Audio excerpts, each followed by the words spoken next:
cybersecurity risk management. Okay. Yeah. So the second thing we're going to discuss about the cybersecurity risk management techniques, and the third is also becoming very famous in the industry is about the VAPT, which is the vulnerability assessment and penetration testing, that how have to perform the penetration testing, including vulnerability assessment in their environment. The fourth thing is about the IT audit and the security audit. What is the difference between the IT and security audit? We will going to be elaborate a little bit more.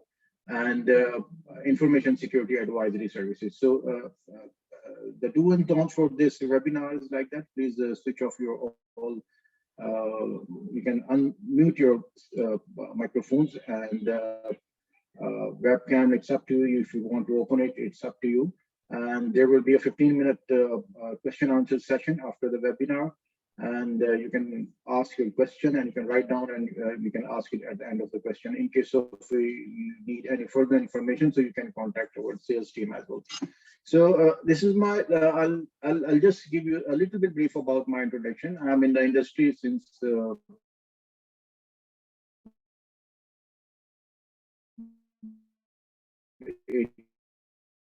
18 years, working in risk management and the cybersecurity companies as well. So I closely worked with the GRAPPA as well while defining some standards with them for a couple of organizations, and very deep working in the risk management area as well. So this is my little bit introduction about that. So I'm not going to be focused so much on the introduction. So the slides and the presentation will be shared with you so you can have a look later on. So let's start from the first thing, which is a cybersecurity maturity model. There are a couple of Excuse me, Naveed, just a second. I think you can keep the mic near to your mouth because it's not that audible. My mic is not on? No, you can just keep it a little bit close. Your voice is not clear. That's okay. Voice is not clear? Yeah.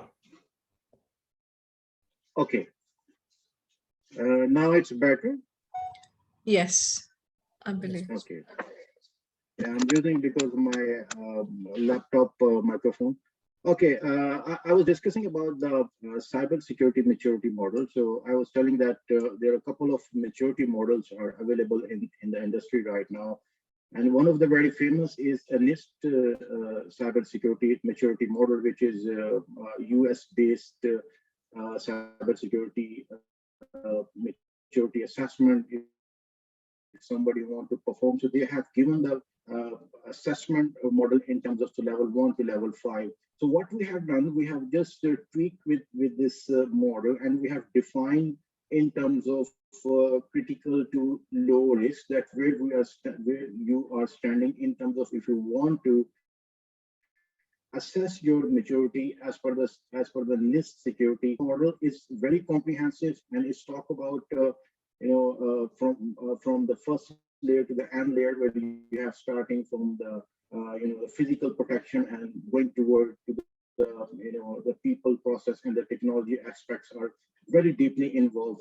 So as per our experience and as per our working in the different models, so what we have assumed and what we have considered that the NIST cybersecurity maturity model is one of the best where if somebody want to assess the maturity of their organization. As I telling you about that, it's starting from level 1 to level 5. So it's level 1 is giving you some information like if you don't have any the document and you don't have any type of monitoring of cybersecurity monitoring, so you fall into the level 1. Similarly, level 2 is much better than the level 1. So, and the level 3 is where you have defined the document and standards.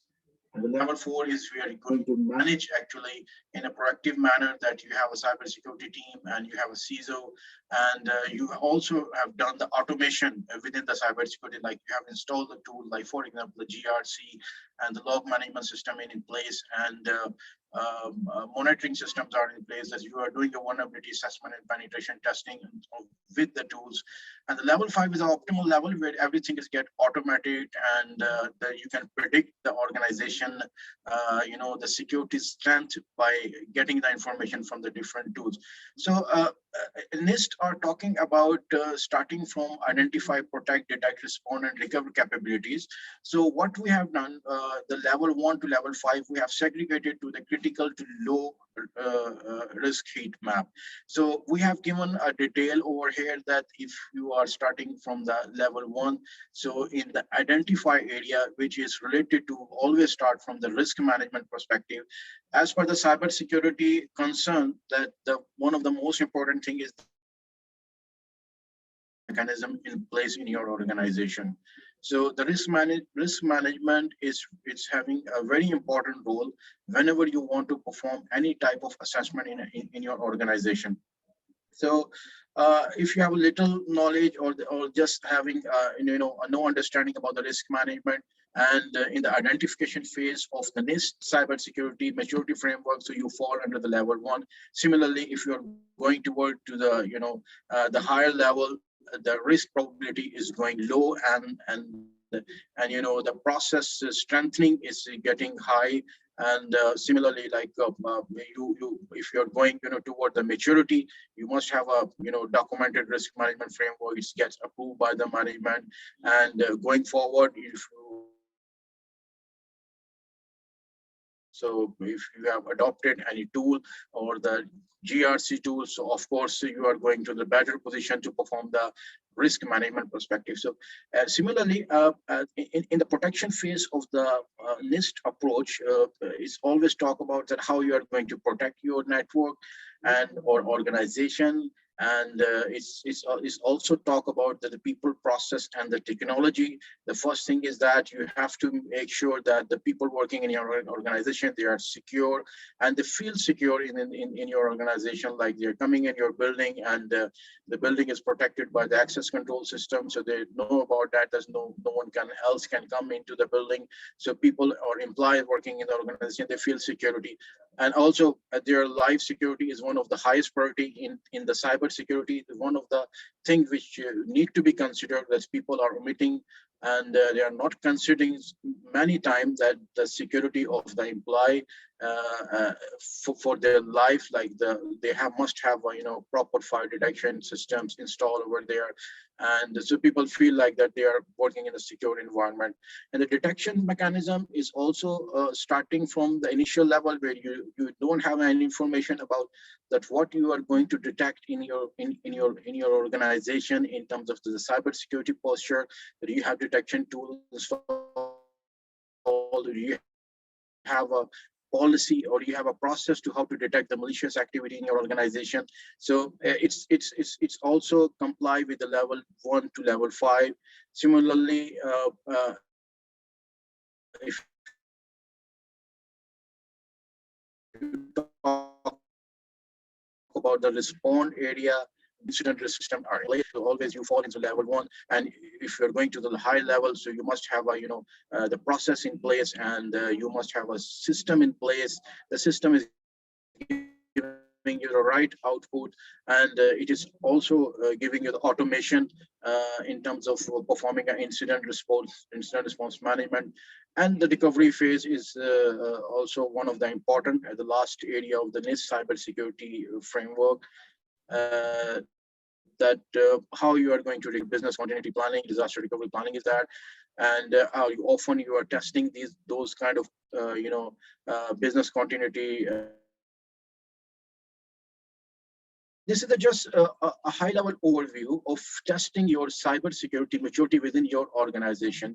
It is somehow we have developed this, and on the other side, what we can suggest over here, if somebody want to assess their organization cybersecurity posture, so they can follow this standard, and they can follow, and they can also create a small Excel tool. They can assess their maturity by themselves as well.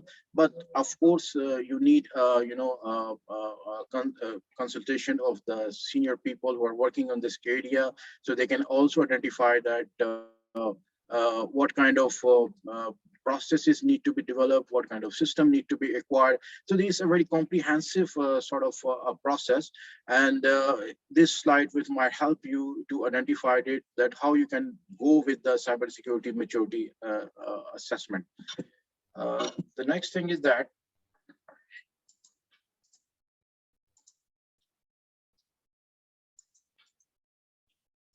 so in terms of the control implementation of the cybersecurity maturity, what we are going to have, look into it.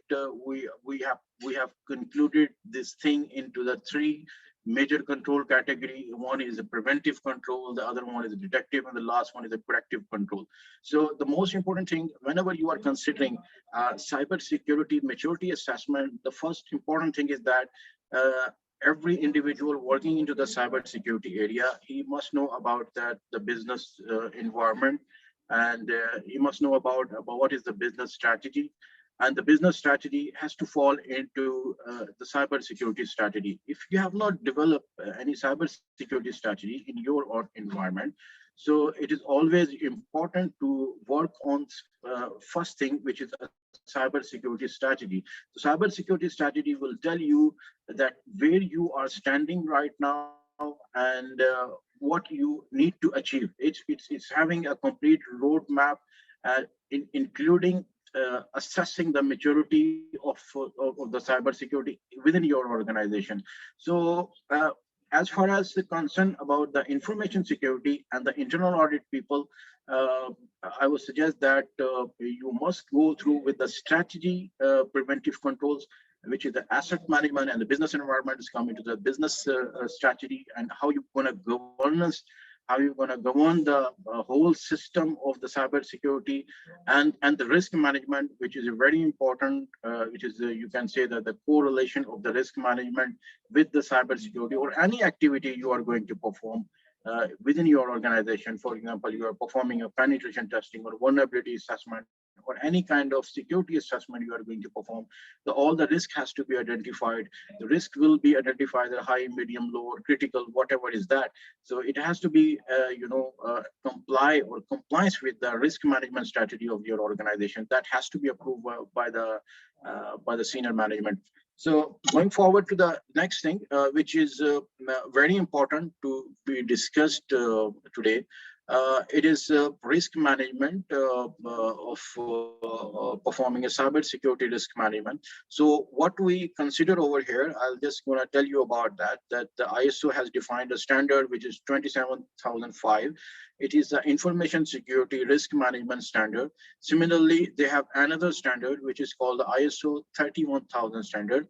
The ISO 31000 is a standard which talk about the enterprise risk management. So there is a little different between the information security risk management standard and the enterprise level risk management standard. So here, because we are talking about cyber security and the information security, so we emphasize that you should follow the approach given in the ISO 27005 standard. It's talk about actually the context establishing, and it's a very generic sort of standard, but it's giving us some detail about that, how you can perform a risk management cycle.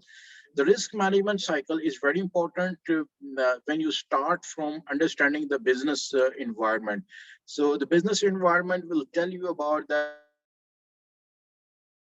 they have within their business, what is the revenues stream of the business. For example, I'll just give you one example, that you are doing a risk assessment of an organization where they have two major revenue streams, where they're getting a major revenue from the stream, and the third revenue and the other revenue streams are getting very low, like a profitability, and the revenue generation is very less.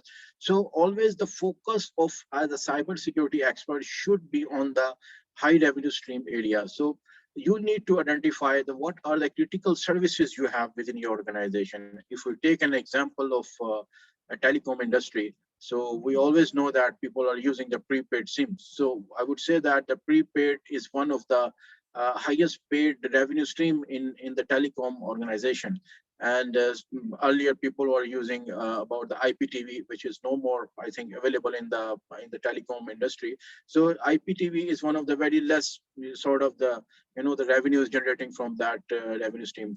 So you need to identify all the services associated with your business, and you need to identify the criticality of those services. So the risk management process is start from identification of the services and the association of those services with the specific assets or are serving those services. So uh, why I'm emphasizing on this service area, because it's highly important. Until unless you don't have identify the services of your organization, the risk management process, whatever you are performing, vulnerability assessment or any kind of security assessment, that result is always ambiguous. And for identifying the criticality, you always need to perform a business impact analysis. Business impact analysis we usually perform in other business operation as well, like a business continuity planning as well. But the thing is that what we are going to assess over here in the risk management perspective, you need to consider the three pillar value of the cybersecurity, which is the confidentiality, integrity, and the availability. So these three values need to be considered while assessing the service criticality. And once you identify the service criticality, you must go through the identification of the threat sources. The threat sources are not very high threat sources, or number of threat sources should not be very high, because there must be few threat sources within their geographical location. For example, if you are living, if your location near to the the sea, so there is a chance of tsunami or any kind of natural disaster is high, rather than the people you having the company or their head office data center far away from the sea. So this is one of the example of the threat sources. So you need to identify what kind of threat sources you have that can impact your business.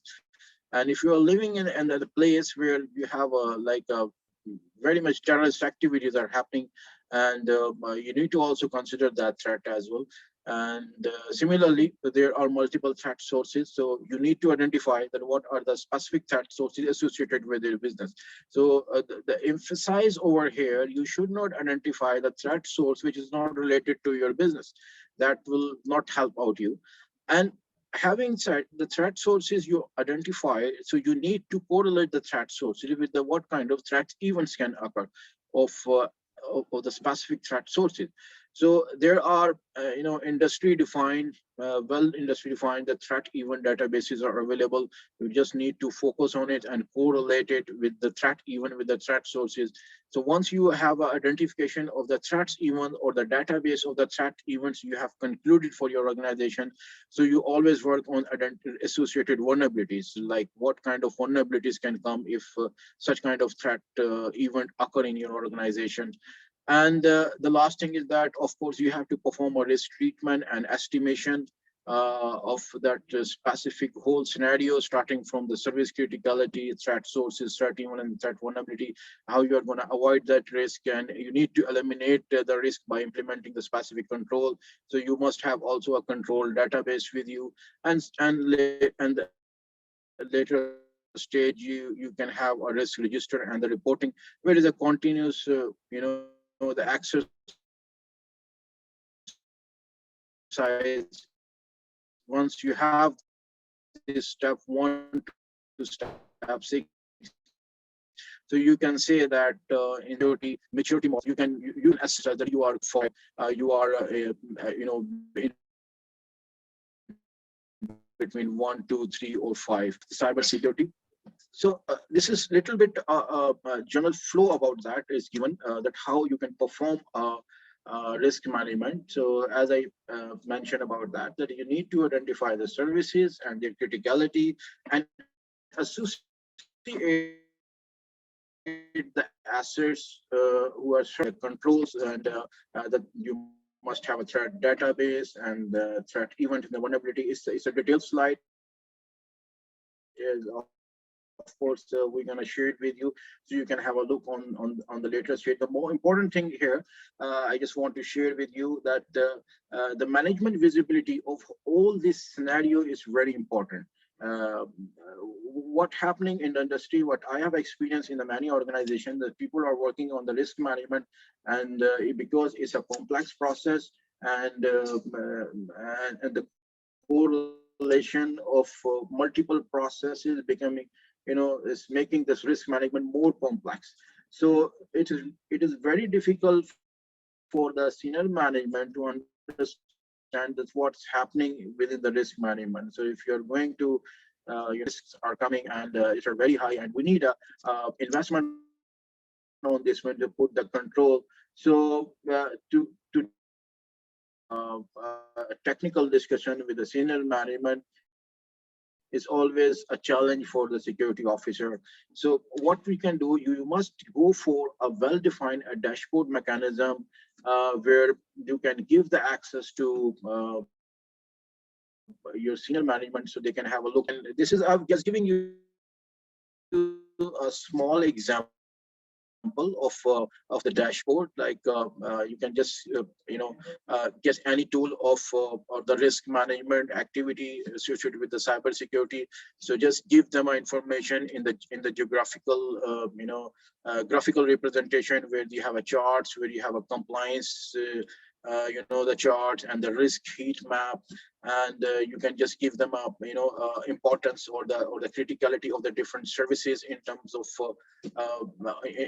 of giving a graphical representation.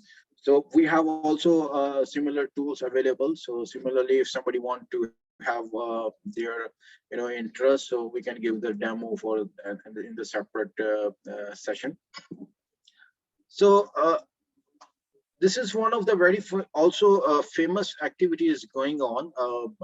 I want to emphasize on this one as well, which is the vulnerability assessment and the penetration testing.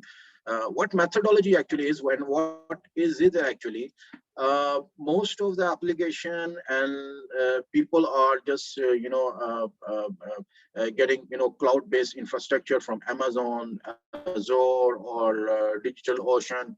There are many the web and cloud infrastructures are available, and of course it's a cost-effective thing. And but the thing is that when you are buying a cloud infrastructure and you are just putting your application on it with their operating system, so it is always chance that data leakage and the manipulation of your data can be happen. So this is one of the exercise which you can conduct to ensure that your cloud-based infrastructure is well protected. So earlier we used to say that there is only methodology called a penetration testing, which come under to the three type of testing, which is gray, black, and white box testing. But now it has been clubbed with the vulnerability assessment. This is, if you want to assess your infrastructure, so you always go for vulnerability assessment and the penetration testing, which is called a VAPT. And what exactly the information we can get once the security officer or ethical hacker performs such kind of activity. There are many websites available over the internet, which can give you a lot of information about your web-based application, that where it is hosted, what is the IP, or the different systems are associated, information about the operating system as well, and about the information of the databases is being used. The database is very famous, which is being used is the SQL database, and there is one thing called which is a SQL injection is one of the very high vulnerability exists, because people just deploying the data engine within their application to the hacker, like or any person who want to grab the information from the system, like it's give the access, direct access to the hacker, and to go into the system, like play with the system with the data. He can create his own username and password within the library, and from the other side he can access the system with a username and password which he has created through the back doors. So there are multiple things are available which are free in the industry. Like one of the thing is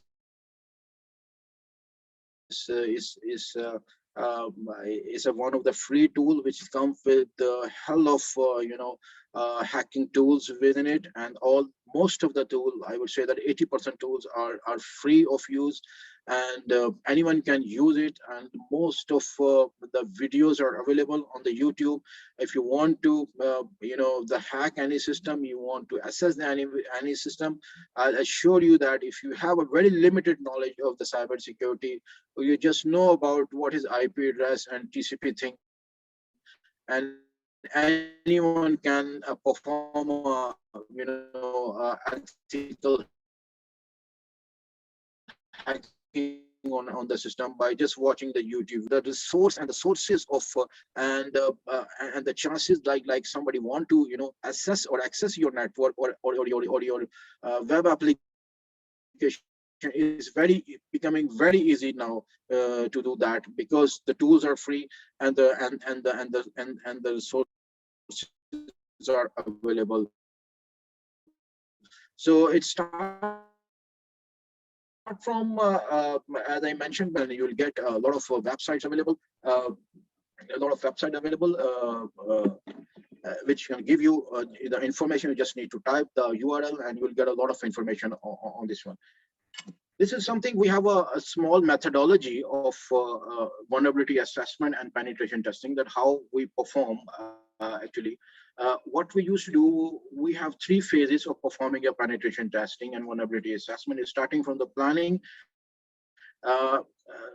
As a knowledge sharing, I suggest you that if you want to perform a testing, you must identify the IP addresses, and you must agree the scope of work with the security assessment team who are going to assess your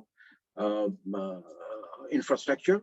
So the thing is that you need to agree with what public IP need to be scanned by the assessor, and you need to agree with the rules of the engagement. Like if you want that someone can exploit the system, so you need to agree with them that exploitation is included in the scope or not. Exploitation means that I'll just give you one small example. If you have a WordPress website, WordPress is one HTML based, the code where people are just developing the website. And if you go to the vulnerability assessment database websites, which are also commonly available, and you just put the WordPress thing and just enter it, you will get the hundreds of vulnerabilities exist available for the WordPress. So what you can do, you can identify the vulnerabilities and perform the scanning of the system. And if you see that the match has happened with the existing vulnerability with the WordPress, so you get the backdoor open, and the hacker or the malicious intruder can go into the system. So here is one important thing while performing this activity. You need to agree with the team who is performing the assessment that you are going to allow them to exploit that vulnerability and check that how far they can go into the system or not. This is one of the important thing I want to highlight over here. And including the penetration testing execution process, there are multiple ways are available. There are script scannings. There are free scripts available on the Kali Linux. You can just run the scripts and you get the output. And also one more important thing I want to highlight over here. There are many incidents happening all over the world where people are hacking many famous system in the world. For example, some days back, someone hacked one of the very famous website where the millions of users were there, and so they get the username and password information from that website. So usually, what they do, they don't harm the system. So their intention was to get the username and password. So those password files are freely available on internet, and one thing is called brute force attack. So someone can do, they can just get that free password files and then just perform the brute force attack on your system. If your system is open, for example, your SSH is open, or your telnet activities or telnet ports are open, So they can just get the information from the brute force attack, and they can, if the password gets matched, so they can get the username and password, which are the common password usually people put for their applications.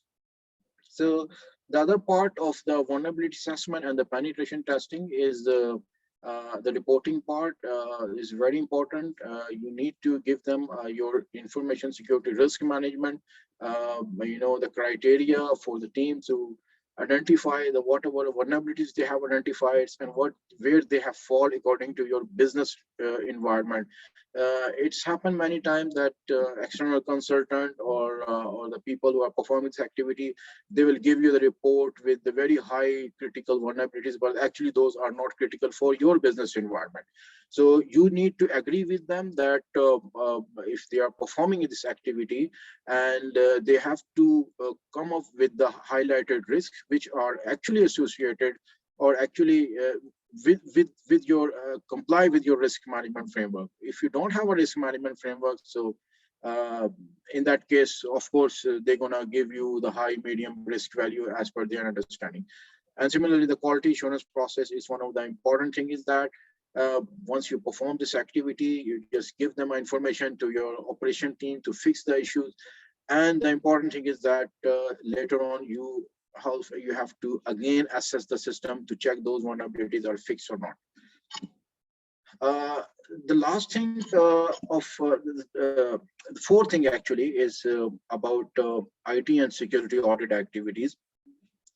Uh, it's actually sort of old techniques to perform a IT audit and the security audit, where people are actually using the manual method by assessing the controls and assessing the system, and they just get the working papers and evidence, and they just prepare the report.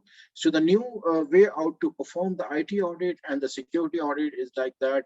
You must go with the centralized system, or you just hire a consultant, or if you don't want to hire, if you want to perform this activity by your own resources, you must go for a specialized system who can have a record of your each and every activity you are going to perform in IT and security audit.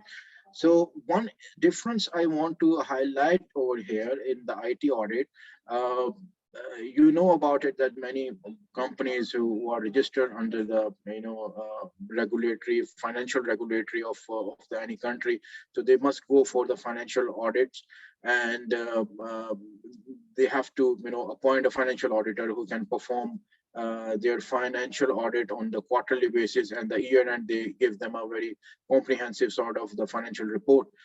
So the as per the regulatory the compliance, the IT audit is always part of the financial audit. But I want to emphasize over here that that kind of IT audit which performed by a financial auditor is not comprehensive, and it's very generic. They just check the general IT controls.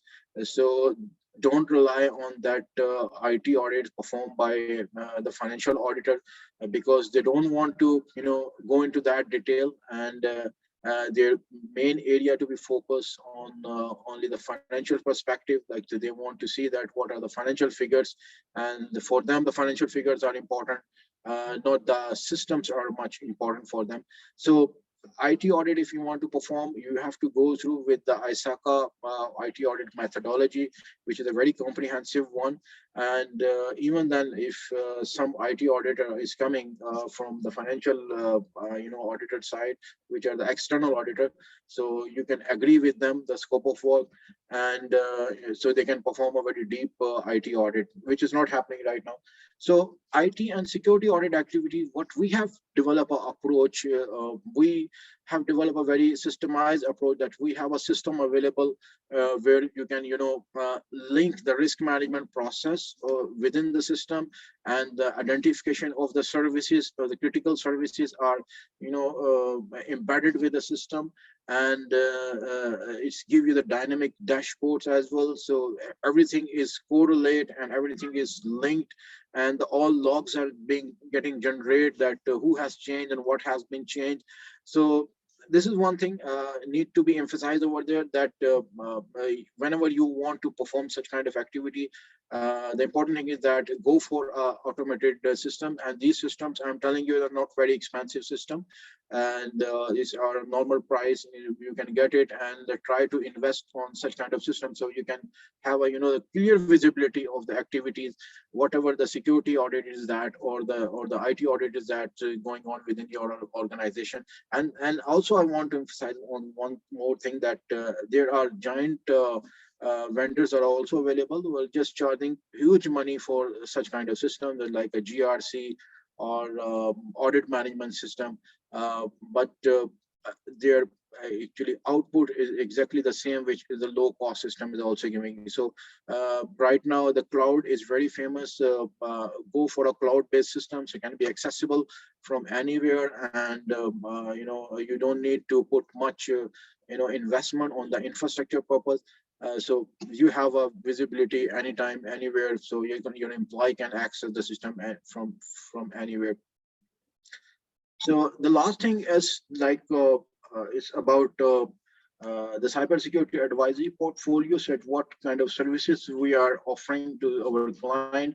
So we have a three category, like we are advising, we are transforming, and we are managing as well. So many businesses are going right now for the digital transformation, and their business processes are going into the through they are digitalizing their businesses. So the importance of the cyber security become very essential for them. So we are providing ISO 27001 assessment, CSS, which is related to the banking infrastructure, the credit card management system, and very comprehensive risk management, cybersecurity risk management, services we are providing, just developing the risk management framework for the organization, and doing comprehensive risk management activity, train the team, and providing the training as well. GDPR assessment, which is a part of the European standard now. So if any organization is a part of the European company, so they have to comply for this one. So this is one of the thing as well. So ISO 27001 audit also we are performing, and NIST framework, as I mentioned on my first slide, that if somebody want to access and go in the deeply to assess their cybersecurity maturity, so we have a full capability to perform the cybersecurity assessment based on the NIST standard. Also, we're deeply working and very closely actually working in the COVID-19 assessment, where many countries right now, their regulator are in compliance on the banks that you have to comply with the COVID-19 standard. So it's happening now. So probably it's going to happen in Oman, in UAE, in other countries. Right now, it's regulated by the Jordan. For each bank, they have to comply with the COVID-19 as well. So we're also providing a security project management consultancy, and also giving assessment of the CIS 20 critical control, the business continuity disaster recovery planning, and giving training on the security awareness program as well. Also, we are helping organization in maintaining their security operations center and managing their security operations center, and cyber risk analytics we are performing, and endpoint protection, threat intelligence, and many services also coming under the area of identity and access management. Also, we are helping organization to identify the system and implement the system as well, and developing their processes as well. Advanced threat management, we, as I mentioned, that we are providing some tool capabilities as well, and penetration testing, vulnerability assessment activities. And lastly, but not least, which is the data classification activities, where you have placed the data and how important it is. We are just developing for many organizations about the data classification policy, and how important is for them, like where they place the data, and how they can use the data and who can access it. So all the access control related to the data and the information security, we are doing it. So this is all about from my side. I'm not gonna take you much time. And if you have any question, probably I can give you the answer of your question now. Mr. Naveed. Yes, sir. Yeah, I have actually many questions, not only one, if you allow me. Okay. Yeah. Yeah, now, sure. Yeah, first question now regarding the framework. Now here in Qatar, there is NIA policy, which is National Information Assurance framework. So Okay. what's Okay. better for us to follow the NIA assessment or to follow COBIT or to follow NEST? And which better to follow as a Okay. framework? Okay. Since you are CISA also, you should be biased with COBIT. No, actually, I go for what is important in the industry and which is have more value to the organization. So, of course, I'm CISA. COVID is like not only a very you can say that a cybersecurity maturity assessment program. It's more related to the governance area. So if you are going toward assessing cybersecurity in a deep manner, so my suggestion is to go for the NIST cybersecurity maturity assessment program. Okay, but what about our, let's say there is, maybe you are not familiar with or you don't read it. We in Qatar, we have NIA framework, which is National Information Assurance. So this is what as per QCert, this is what we have to do, like assessment and maturity level for this one. Actually, there are many countries that are just coming up with their national regulation program. Some of the country, like in Europe, they have their national cybersecurity policy for their organization who are working in their jurisdiction. So I would suggest that if you have such kind of assurance, or if you want to comply, if there is some regulatory requirement to comply for those programs, so there is no other way, like you have to comply it. Because if there is a regulatory requirement, but if you want to if you want to compare those programs with the other program, so what you can do, you can compare it and you can add the controls which are missing in your program. So that can add the more value. Because the problem that this one is not technical, like vulnerability or whatever. This frameworks are talking about policy and procedure, about structure. You know about networking. The policy and procedure. It's like ISO. Now this one is combination between NIST. The NIA is combination between NIST and ISO. And little bit COBIT. So it's not technical. We are not safe if we, let's say, do the compliance test with this policy and we found gaps. We are not safe if we wouldn't do vulnerability and penetration test, right? Another question based on your experience. CISO reporting line. Okay. What is, as per best practice, what is the reporting line? As per the best practice, the CISO has to be reported to the board member. To the risk and audit committee in the audit. Yes. The board. There is a scenario. If the board has developed the risk or a risk committee, so the CISO has to report them. If there is no committee, if there is no CIO, okay, the chief information officer, then CISO has to directly report to the board. If there is a layer of CIO or the committee being performed by the board, then the CISO has to report to those committee. Because what I know, it should be dot line. He should send reports like performance reports or the risk reports to the board, but direct reporting line to the CIO. Chief Information. Yes, if the CIO is there, that he has to report to the CIO. Okay, but he must send quarterly reports or about the threats and risk to the board. Yeah, I would say that it's all depend on your risk management framework. So what your risk management, what you have defined in the risk management framework. If you are thinking that the quarterly reports are important, which is a common in the industry, people are sending the quarterly report. And if you think that you have to send the report on every 6 months, so it has to comply with the process which is written in your risk management framework. Okay. Another question, if I have time, or I don't know, if no time, tell me. What is better, the black or white penetration test? Okay, it's a very good question. Actually, there are many people are confused about that. So where they have to go for the black box penetration testing or the white box penetration testing. I would say it's very easy. You always have to go for a black box penetration testing initially. That if you think that your infrastructure is very secure, even then you have to go for a black box penetration testing. If you are not getting any information into the black box penetration testing, it's not like that you sit idle and you feel like I'm 100% secure. That the information security officer scanned the system and performed the penetration testing, nothing came out. Then you consider the white box penetration testing. Yeah, which makes sense actually. That I was not sure what to do, this or that, which your answer is make sense. But again, zero trust IP policy, it's a new norm.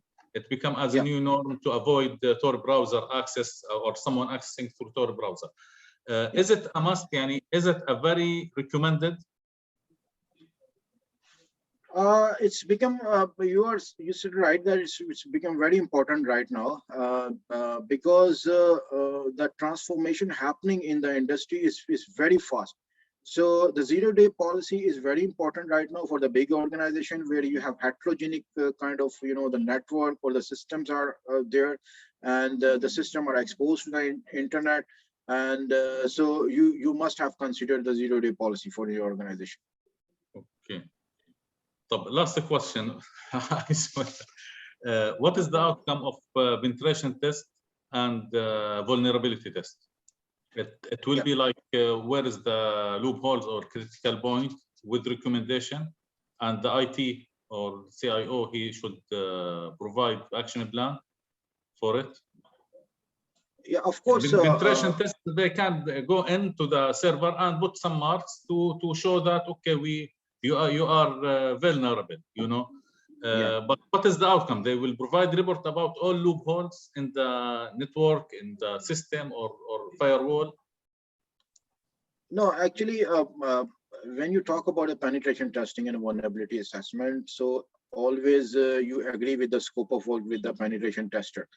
Like if you are performing an external penetration tester, which is you can say that penetration testing being performed via internet, so you always give them IP addresses of your system.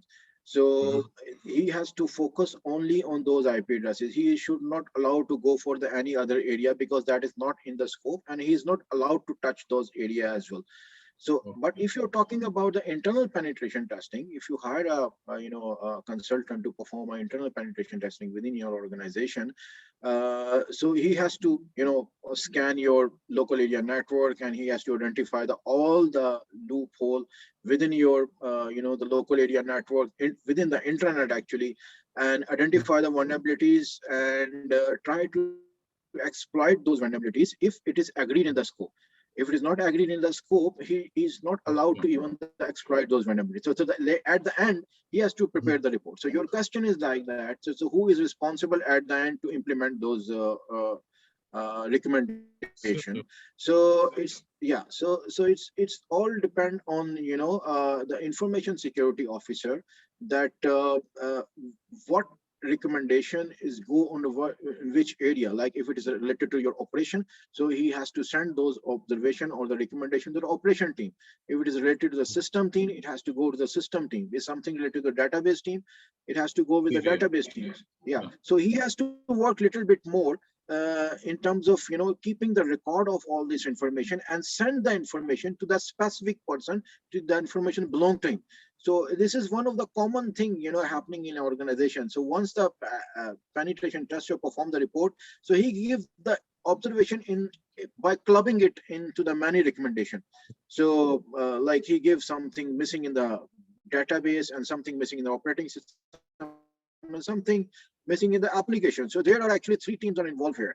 So here the responsibility of the information security officers comes, like he has to define it, segregate it, that what information goes to which team, and then he has to follow up with them. So I was telling earlier in my slide that you must consider automated system within your organization, where any activity happen, like penetration testing, internal audit, IT audit, security audit, or any gap assessment activity, everything has to go into the one system, and the system itself perform automated sort of a follow-up with a different team. Okay, you mean a system like what you explained about risk management system, dashboard? Yeah. Okay. Yes. Yeah. It will be like workflow for them in order. Okay. Yes. Okay. I get you. Yes. Okay. Thank you, Mr. Naveed. Thanks for the Welcome. elaboration in answering. No problem. If anyone can have any other question. Yeah, Naveed, I have one question. Can you hear Yes. me? Yeah. Yes, I can hear you, Mujib. Yeah, it was very awesome session. I would like to ask about ISO 27000 or NIST framework or ISO 2732 cybersecurity. It's already included library in your this platform. Yes.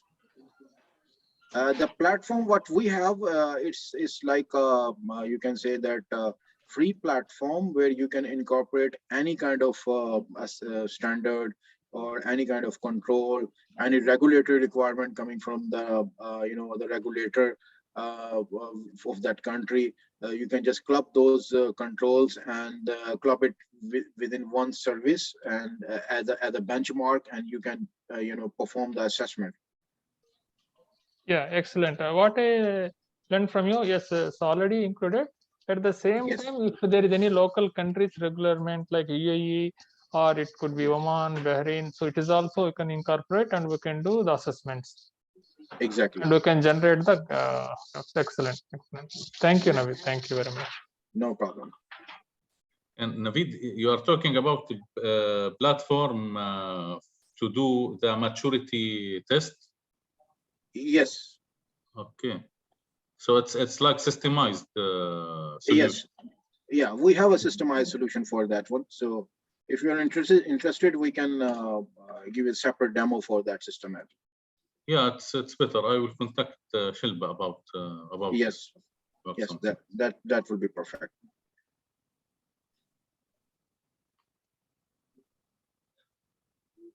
Okay, for vulnerability test, there is some solutions for vulnerability test, but I'm against using a lot of solutions. Yeah, of course, there's a Nessus and Rapid7 is a very famous one. They're available, and they're very expensive as well. But if you don't want to go to the expensive way, there is always to save the money. And these, if you just go into the in terms of how this systems are actually working. So from where they are getting the information, these are the free databases actually available on the internet.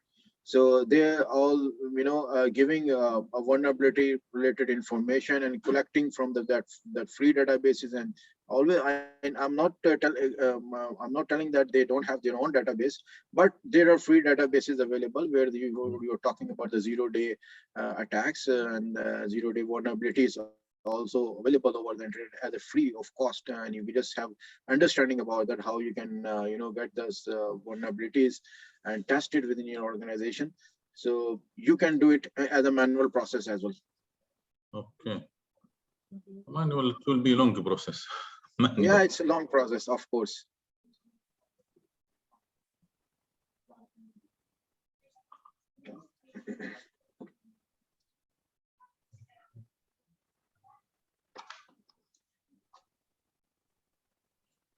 So anyone have any other questions? So yeah, I have one question. Is there any platform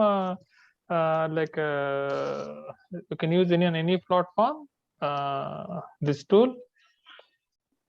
Like it could be on it could be Unix or Windows or like how it is, or it could be hosted one. Yeah, right now our platform is the cloud-based platform, but it can be hosted within the internet as well. and it's required, one of the Linux server, and that is all, the free operating system.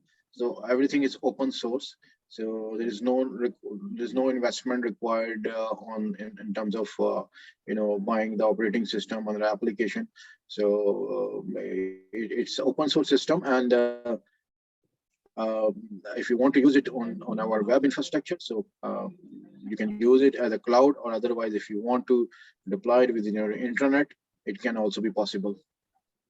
Perfect. Got it.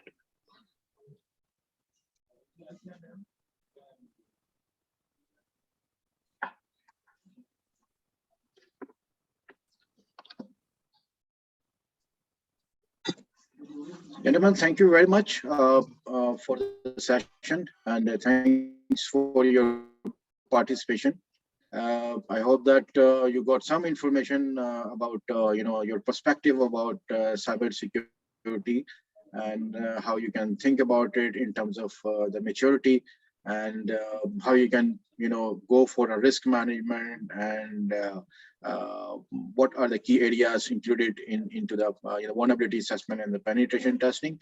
As a ZDimension team, we are always available to help and support you. You can always contact our sales team if you have any query about any services you want related to the cybersecurity, or anything, and any question you have. My colleague Shilpa will be sharing with you my contact detail and this presentation as well. So you can always contact me over the email and over the phone as well. So thank you very much, and have a nice day. Yeah, thank you, Mr. Naveed. Thanks for the valuable information. Thank you you, very much. Naveed. Thank you, Naveed, for the wonderful session, and thank you everyone for participating in the webinar.